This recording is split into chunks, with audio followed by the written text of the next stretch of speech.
All right, for a cubic function with roots that, it's given that, all that. Okay, so let alpha, beta, gamma be the roots of a cubic function, that, without evaluating alpha, beta, gamma, find that. Okay, so we for sure know that alpha plus beta plus gamma is the sum, okay, of the roots. So for A, we're going to have the sum is going to be negative b, so negative 5 over 1. So that is alpha plus beta plus gamma. All right, so now this alpha, beta, beta, gamma, alpha, gamma, that's going to be the combinations of all the roots, okay? The sum of the combinations of the roots. So that's this S2, C over A. So this is negative 7 over 1 in ours, because A, B, C. So alpha, beta plus beta, gamma plus gamma, alpha is going to equal C over A, which is 7. Then we have the product of the roots, which is going to be negative because it's cubic, 3 over 1. So that's alpha, beta, gamma. And I must have forgotten this negative there. All right, so for B, we want alpha squared plus beta squared plus gamma squared. So if we square this thing. Okay, so I've done that out, so you don't have to watch that, and simplified it a bit. So we're looking for alpha squared plus beta squared plus gamma squared. So we are going to do alpha plus beta plus gamma squared minus 2, like all of these. Alpha, beta, alpha, gamma, beta, gamma. Okay? So we're going to subtract all those to the other side. Now, we have this stuff. So we've got this is 5 squared because of this. Minus 2. We've got that stuff. That's negative 7. So that's what we want. That's what it's going to be equal to. So 25 plus 14, 39. Okay, so for C here, we need all of that. So we are going to do alpha, beta plus beta, gamma plus gamma, alpha squared. Okay, so I did that all out. You'll have to follow that. And I tried to color coordinate it. So we want the highlighted bits. So that's alpha, beta squared plus beta, gamma squared plus gamma, alpha squared. And that's going to equal alpha, beta plus beta, gamma plus gamma, alpha squared minus all of these ones, okay? So we're going to minus 2 beta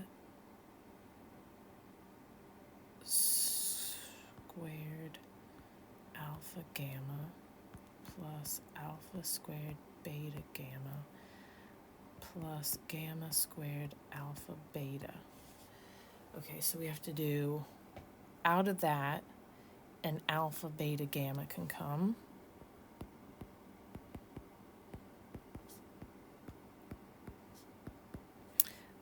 Alpha, beta, gamma. So there's the product. And on the inside, we're going to have beta for the first term,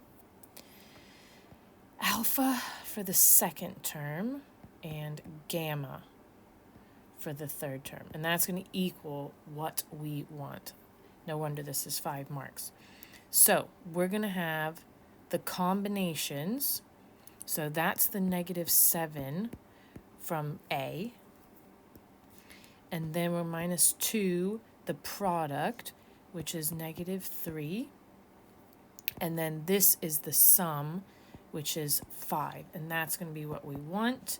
So that's 49 plus 30, which is 79. Good question, and we're not done. So we want a cubic polynomial which has roots alpha squared, beta squared, gamma squared. So for this one, we would have alpha squared plus beta squared plus gamma squared. The sum of the roots would equal negative b over a, and we'd have the product would equal, and this is cubic, so it's going to be negative c over a. So if we look back at all of our work, this is going to be 39. And that is going to be 9, because if we did alpha beta gamma squared, that gives us what we have, and that's -3 squared, which is 9. So this is 9. So we would have, if a is 1, x cubed, and then we'd have plus, no, it would be negative 39 because of that, x squared, and then the constant is going to be -9. So we just need that third term, which is going to be dealing with this thing, and that's the combination of all the roots, which is going to be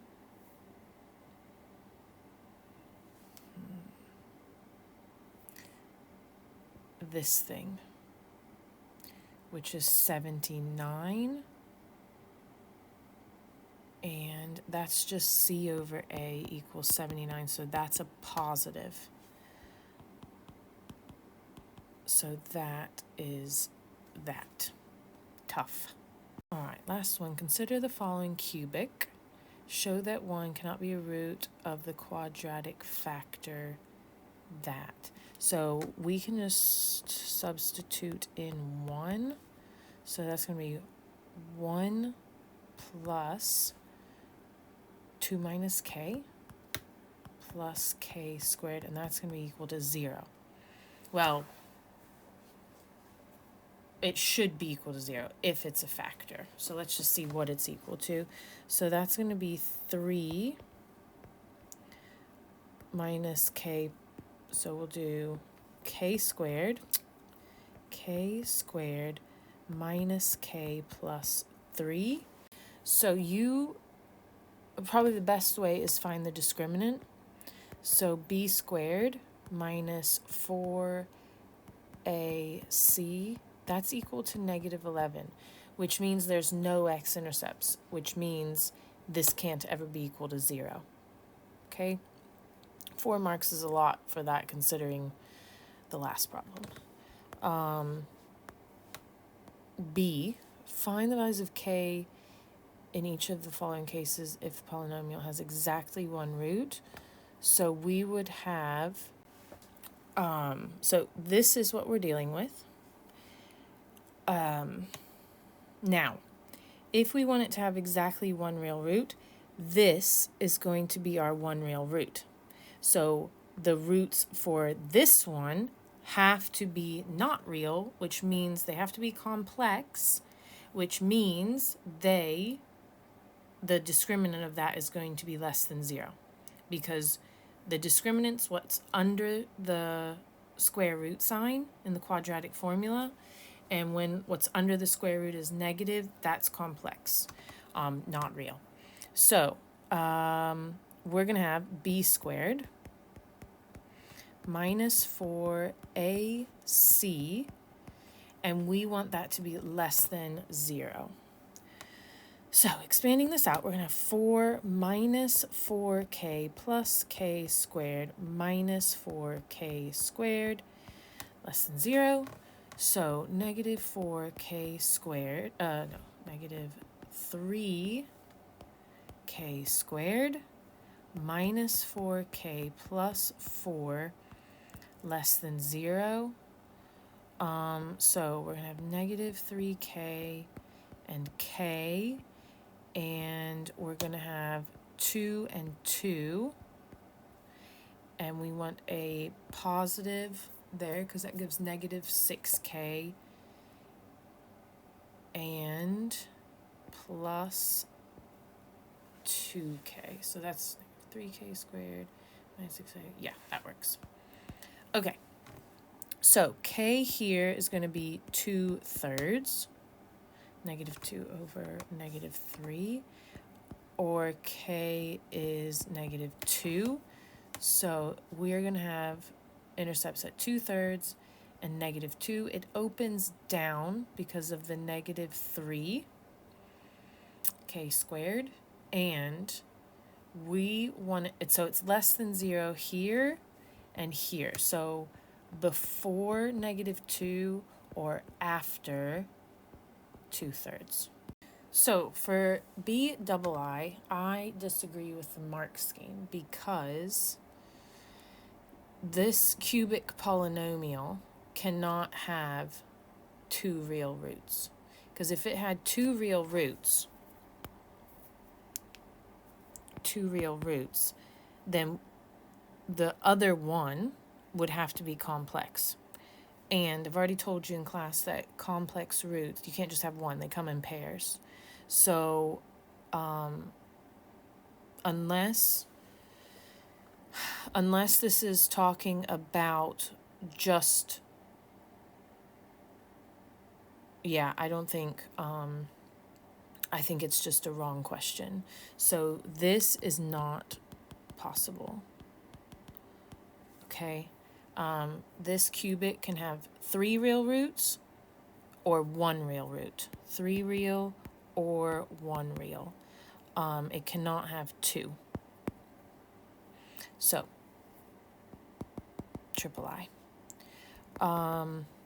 If the polynomial has 3 distinct real roots, that's fine. This one is already 1 real, and we need to make the quadratic have 2 real as well. So that's going to be when this discriminant is greater than 0, and that's happening in between negative 2 and 2/3. And it can't be equal, because if it were, it would be the possibility of having 1 root out of that quadratic. So, yeah, kind of a faulty question. Okay, C. Find the roots of f at x for each value of k, in case b double I. Okay, so if we were doing that, these would be our k's. All right, so we'd have f at x equals x minus 1, x squared, and let's take 2/3.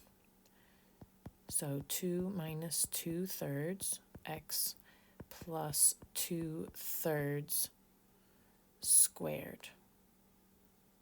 Okay. So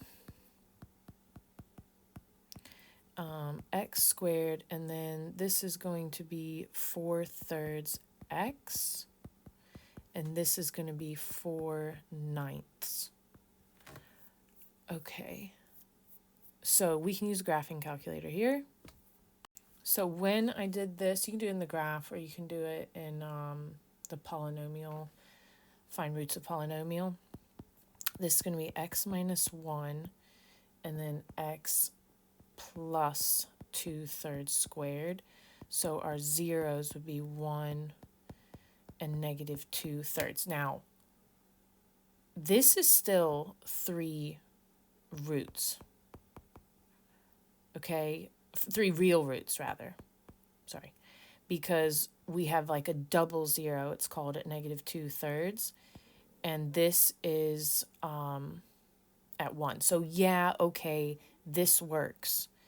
But they said it wrong. Exactly 2 distinct real roots.